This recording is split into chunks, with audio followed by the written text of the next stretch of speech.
Hi everyone, today I'm going to show you exactly how to connect different email services directly into the app. So let's get started.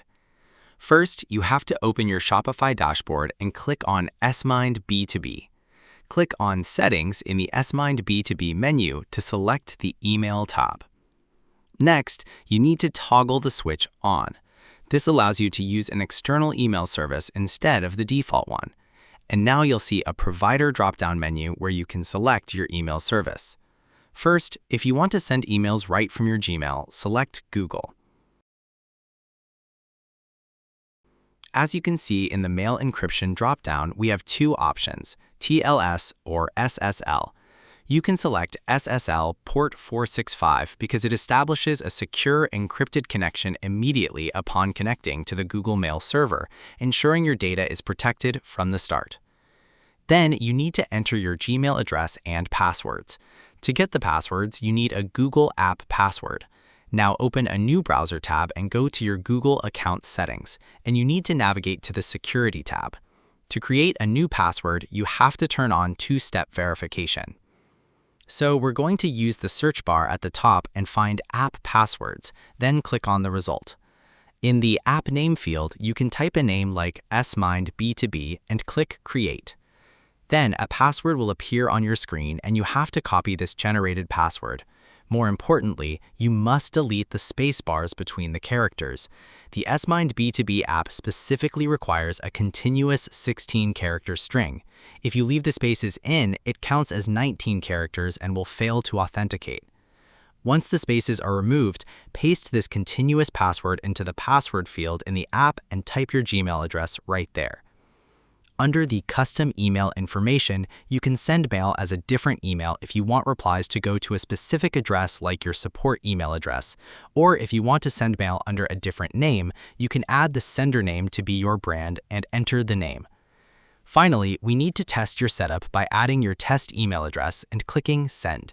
And you'll see a green success message at the bottom confirming the email was sent. You can also check your email inbox to verify the test email arrived. What if you want to use a different standard email host? We also have other options for you.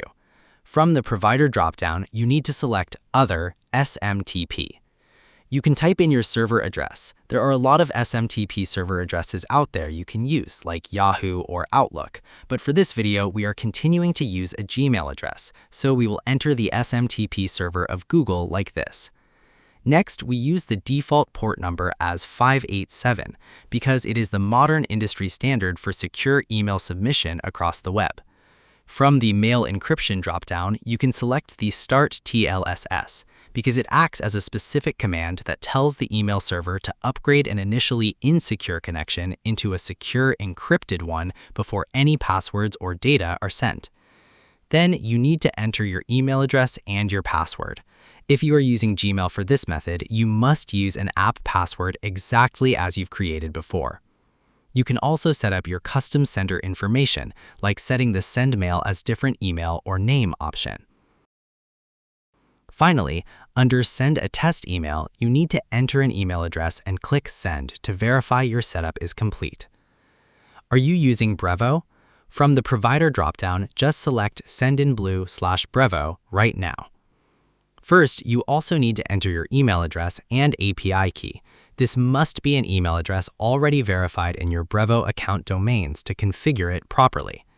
To get your API key, you have to log into your Brevo dashboard in a new tab, click on your profile name in the top right corner and select Settings. Click on SMTP and API from the left menu to go to the API Keys tab. Click the Generate a New API Key button and name your key. For example, we name it Smind B2B Email and click Generate. You have to copy the API key provided and click OK. Return to the Smind B2B app and paste the key into the API key field and also add the email address. If you want to customize your sender information, you can change it right there. Next, we need to send a test email to confirm it works, and you'll see a success message. And of course, you can also check your email inbox to verify the test email arrived. For the SendGrid users, you need to select SendGrid from the provider dropdown. And we also need your email address and your API key. For your email sender, it must be a verified sender in your SendGrid settings. So to get your API key, you have to log into your SendGrid dashboard in a new tab. On the left sidebar, expand Settings and click on API Keys. Click the Create API Key button on the top right, then you need to give your API key a name, for example, Smind B2B email, and leave the permissions on full access and click Create. After that, let's copy the generated API key and click Done. Going back to the Smind B2B app and paste the key into the API key field and enter your email address. Next, you can customize your custom sender information if needed and send a test email to ensure the connection is successful. Don't forget to check your email box to verify it.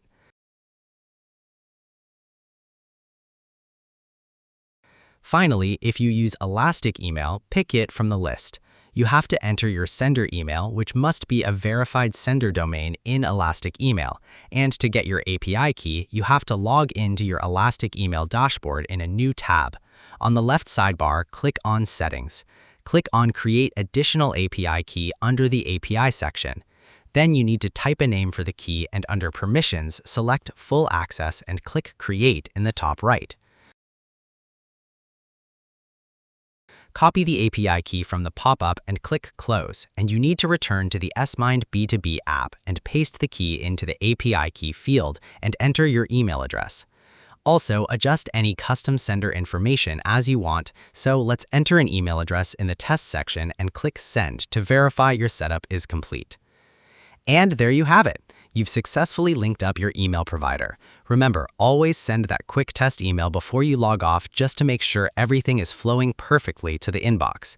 If this setup guide helped you out, be sure to hit the like button and subscribe for more video tutorials.